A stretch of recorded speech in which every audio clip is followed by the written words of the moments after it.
So, Daredevil Born Again just premiered. After 7 years since the Netflix show's cancellation and a whole bunch of cameos leading up to it, finally we have another series with Charlie Cox's Matt Murdock in the lead. Daredevil has always been one of my favorite comic characters. He sits in this fascinating position both in the Marvel Universe but also culturally. And that unique position allows his comics to always remain consistently great, even at his quote-unquote worst. Especially when you compare him to the rest of Marvel's roster, including the heavy hitters. Which, that reminds me, how are things going over on Amazing Spider-Man? Oh, I see. But yeah, Daredevil's doing great. This video is brought to you by CookUnity. CookUnity is a chef-to-consumer platform that delivers freshly prepared, restaurant-quality meals right to your doorstep. Every week, you choose from a huge selection of meals, all created by award-winning chefs, that are sent to your door and ready to be reheated and enjoyed. Not only are they super easy to make, either a quick pop in the oven or a couple minutes in the microwave, which saves me a ton of time cooking at home, they genuinely taste like they came straight from a restaurant. My favorites have been the Mexican Chicken Bowl by Andres Mendez, or Ruben Garcia's avocado chicken tacos. Vegan to paleo to gluten-free, and even filtering by calories, there's something for every palate and dietary need. Normally, I am kind of a picky eater. You know, my whole life I've known what I like and I know what I don't like, and so I don't really stray too far away from that. But now I have this trust that every single one of the meals from CookUnity is going to be solid and taste great, and that's letting me go a little bit more out of my comfort zone and try things that I wouldn't try otherwise. Click the link in the description or use my code TroyalBoyo50 to get 50% off your first order. Thanks to CookUnity for sponsoring this video, and thanks to my patrons and channel members who help make this channel possible for just $1 a month. Now, when I say that Daredevil is Marvel's best character, I'm not shit-talking your favorite, so you can put down your pitchforks, Wanda fans. When I say best character here, I'm not talking in terms of how much I like him or how good of a person he is or story potential or, God forbid, power scaling. The thing that fascinates me about Daredevil is purely why so many talented creatives seem to be drawn to him. I always say that Daredevil exists in a kind of sweet spot when it comes to the comics industry. He's popular enough to always get an ongoing series, usually with a great creative team, but he's B-list enough that the corporate bigwigs over at Marvel don't really stick their fingers in his stories too much, like a Spider-Man or a Wolverine, which that's led to over 20 years of consistently great comics from the man without fear. And consistency is something that's pretty rare in modern Big Two comics with the revolving door of writers and artists. For decades, he's had a string of great runs that's created a legacy of top-tier stories, all from different creative teams who have brought their own spin to the character and left their own impact. I used to think that just his sort of B+ lister status was the reason for that, but now I think there's more to it. What about this character specifically allows for that level of consistent greatness and keeps attracting some of the best creatives in comics? And what does that tell us about the state of the industry and the quote-unquote bigger characters who don't have the same kind of luck? Daredevil's legacy goes beyond just comics too, reaching the realm of TV where he now has a similar level of prestige. Which brings us to today with Daredevil Born Again. Without going into spoilers, I really like the direction of this new show. At the very least, it's fantastic to see Charlie Cox back in the lead with this version of Matt Murdock, alongside Vincent D'Onofrio as Wilson Fisk, and I'm really happy to say that they haven't lost their touch and are still adding new layers to their performances this many years later. I was originally worried that the show completely restarting production midway through was going to be a death sentence. We'll see later down the line how it holds up, but based on these first 2 episodes, I think it's a solid start and a great return for the character. There are glimpses at ideas that they might cover with Frank Castle and his relationship with the police, and if they handle that right, that has potential to be some of the most poignant and impactful ideas out of the MCU. If you want to hear my full unscripted spoiler thoughts on the first 2 episodes, that's available exclusively for the amazing tier of my Patreon and channel members. I think the worst part about the show is just that, frankly, it's not the original Netflix one. And when you put the 2 side by side, you can really tell. Those are some impossibly big shoes to fill, but they're the shoes that the revival willingly stepped into. I fully believe that the original Daredevil series is one of the greatest pieces of live action superhero media ever made, with season 3 being one of my favorite television seasons of all time. And so this revival was always going to be fighting a bit of an uphill battle when it came to comparisons. The show was quite literally too good. And so going from that to Born Again, which is still by all means a great show, it's already my new favorite of the Disney Plus era of Marvel TV, it just feels like it's missing something, which is funny enough the life of being a comic book reader. It's like when a legendary character-defining run on a book ends and the one right after it just doesn't hit the same. But honestly, that's okay. I don't need this new show to just be the Netflix show. I love the Matt Murdock character so much in the source material that I'm just happy to see more of him any chance I get. I feel kind of the same way about the X-Men, but let's be honest, a lot of X-Men stuff is like a 50-50 chance of being hot dog water. It's like pizza.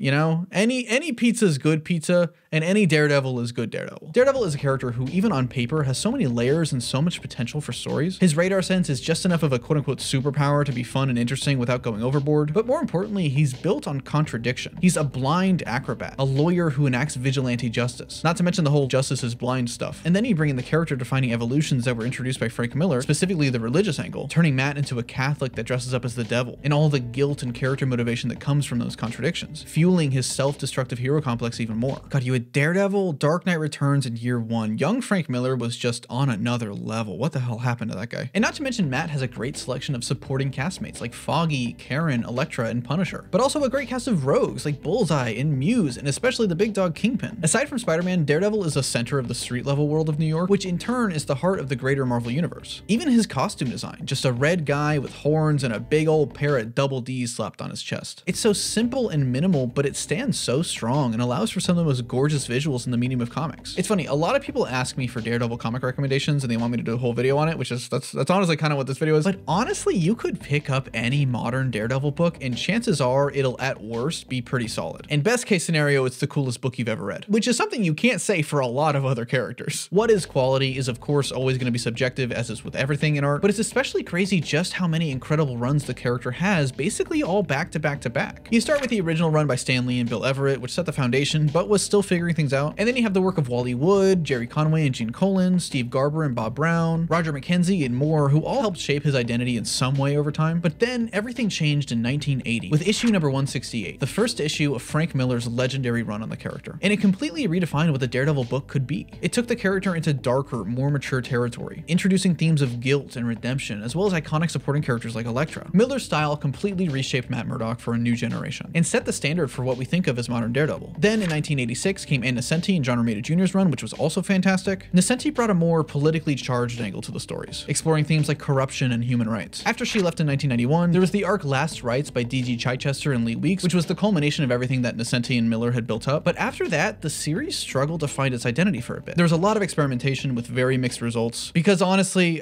it was the 90s. Let's be real, everybody had it rough. It wasn't until 1998 with Kevin Smith and Joe Quesada's run that was kind of a reset for the character. Some people love this run, some people hate it, but based on where the character was at the time and the state of the Marvel company, a lot of people would agree it's what saved Daredevil. And since then, the book has been pretty consistently high quality. You have David Mack's run from 1999, which had some gorgeous art and introduced characters like Echo. In 2001, Brian Michael Bendis and Alex Maleev leaned heavily into the crime noir aspect, and then Ed Brubaker and Michael Lark doubled down and explored Matt's descent even more in 2006. Then in 2009 came Andy Diggle and Roberto de la Torres' run, namely the event Shadowland. It was a pretty controversial book, and I'll come back to it in a bit, but that was followed up by Mark Waid and Paulo Rivera's run in 2011, which was a radical change in tone and is one of my favorites. Charles Soule and Rob Garney's run from 2015 doesn't get talked about enough, but I really loved it. The art is gorgeous, and it's the run that introduced the villain Muse, who looks like he's going to be a big part of Born Again. And then my personal favorite Daredevil run in a sea of other incredible tenures is Chip Zdarsky and Marco Cicchetto's run from 2019. Honestly, there's so many things I could say about this run. It begins with Matt accidentally killing someone and the guilt that comes from it, his own denial, thinking it's a setup, before coming to the conclusion that he has to hold himself accountable and literally goes to prison as Daredevil. They're basically like, oh, Daredevil committed the crime, so Daredevil should do the time, and so they don't want to reveal his identity and stuff. It's very fun. So he wears the mask in prison. It's great. I love it. They're clearly taking a lot of inspiration from this run for Born Again, namely with Fisk being the mayor in the events of Devil's Reign, which honestly also might be hard because yet again, they're giving themselves some really big shoes to fill, but I guess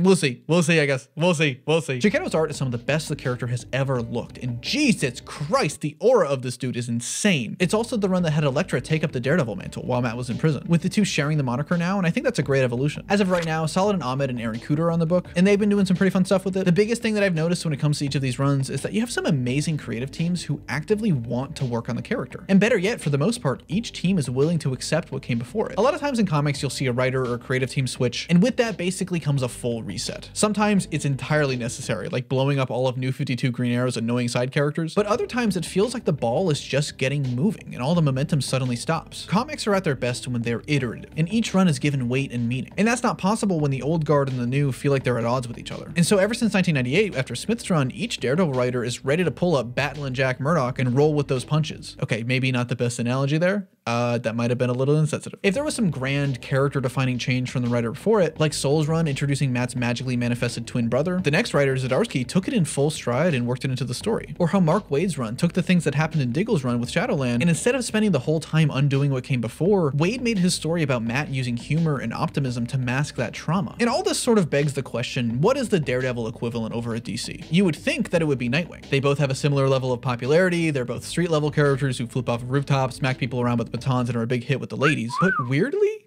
it's Swamp Thing? Swamp Thing has consistently, more than any other character at DC, always had great stories. Even his first appearance by the legendary Len Wein and Bernie Wrightson in 1972, which was about an entirely different version of the character, still holds up as a really cool horror story. But Daredevil is still unique in that he always has an ongoing, unlike anybody at DC that's not Batman or Superman. It's that level of consistency across the different runs that's made the Daredevil character stand out so much, even at his quote-unquote worst. And that's not to say that everything of his is perfect. Season 2 of the Netflix series was easily my least favorite, mostly in part due to the second half, which had serious issues of racism behind the scenes that shouldn't be ignored. But that first arc with the Punisher was fantastic, and I think better than the entire first season. Born Again, while not entirely perfect, is still shaping up to be in the upper echelon of Disney Plus Marvel. You even have the 2003 movie with Ben Affleck, which was pretty universally panned when it came out. And while it's definitely a rough time, the director's cut makes some huge improvements. Not to mention, I have some insane nostalgia for the vibes alone. I'm sorry.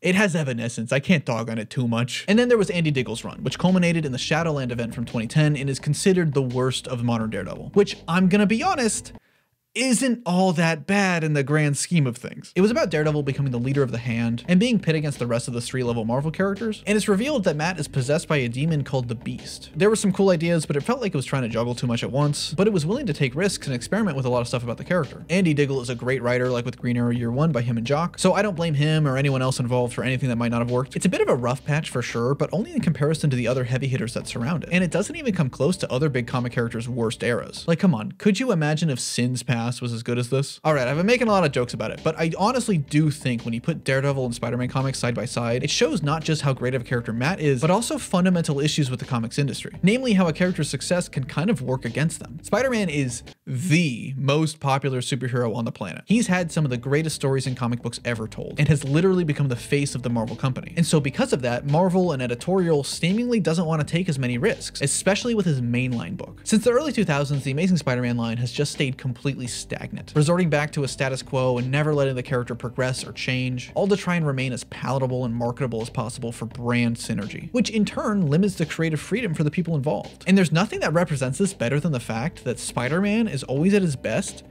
in Daredevil comics. Seriously, there's a scene in Zdarsky's run on Daredevil where Peter shows up to Matt's apartment, and it's legitimately the best the character's been written in decades, even from books also by Zdarsky. He brings up an event from Spider-Man vs. Wolverine by Jim Owsley and Mark Bright from 1987, where Peter accidentally kills an innocent woman, something that was otherwise pushed under the rug by Marvel for years, and instead Zdarsky used it as a motivating force for the character. It's that kind of iterative storytelling that makes the comics medium so special and reminds me why I love them so much. And meanwhile, Amazing Spider-Man is... yeah. Listen, it's easy to point fingers at the teams or the writers as to why a book isn't working, but I don't put that on any specific people or individual creators. Right now, people hate on Zeb Wells, but before it was Nick Spencer or Dan Slott, and I pity the next poor soul who has to write for ASM. Zdarsky himself has talked about how he doesn't want to write for Amazing Spider-Man because the massive spotlight it puts on creatives. And then he went to prove his own point with how people talk about his Batman run. I honestly think at this point, Spider-Man isn't a character anymore. He's a brand, literally a logo. He's basically the superhero equivalent of Mickey Mouse. And I don't expect to see award-winning storytelling from that guy. He's a walking, talking corporate mouthpiece. If Spider-Man is Mickey Mouse, then Daredevil is Goofy with the Goofy movies. I don't know how exact that analogy lines up. Don't read too much into it. I don't think that there are no good Spider-Man comics. Oh, there was House of Mouse. House of Mouse ripped. That shit was cool. I don't think that there are no good Spider-Man comics anymore. I think that spin-offs and miniseries and Elseworld books like Ultimate still very much have potential to be great, but specifically the mainline title, Amazing Spider-Man, has been a shell of itself for decades. And until the book gets a radical shift in ideology, like making it an anthology book with a rotating creative team, I don't think he can ever reach the same highs as Daredevil. And I'm not saying some arbitrary, only Daredevil books can be good and everything sucks. No, not at all. But more so, I think looking at this character and his history is a demonstration on how important creative freedom is in comic books. I'm a firm believer that artists having the ability to make the art that they want to make,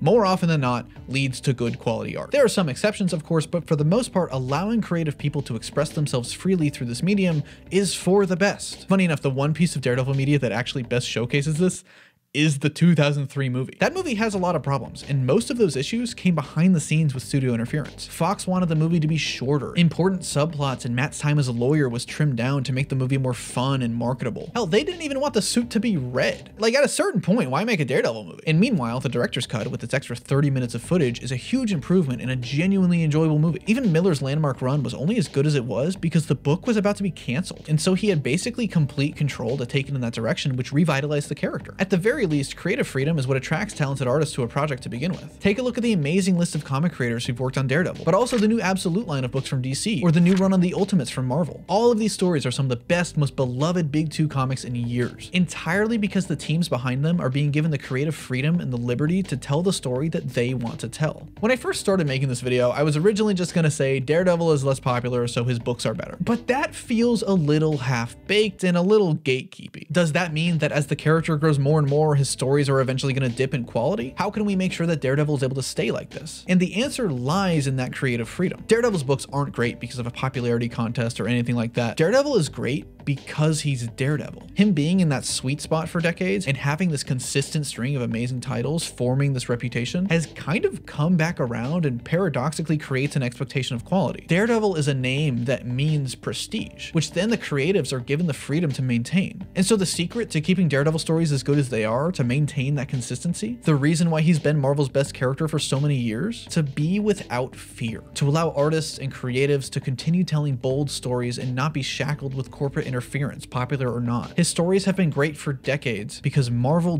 dares to let them be. But what do you think about Daredevil and his stories? Are there any other characters you think are in a similar position? And what are your thoughts on the new Born Again show? And thank you so much for watching. If you liked this video, be sure to hit the like button and subscribe. Special thanks to Robert Resides, Summer Visuals, Cody Case, and Mandy A. Dandy for being new members of the Spectacular tier on my Patreon, as well as thank you to the rest of my Patreon and channel members for making this video possible. Sorry for the gap in videos lately. I had something that was supposed to come out a couple days ago, but it got delayed and I had to pivot to talk about this. But this was fun. This was something I've always wanted to talk about, so I'm glad I was able to. This has been Troy Boy 17 coming at you live. Be responsible, and I'll see you around.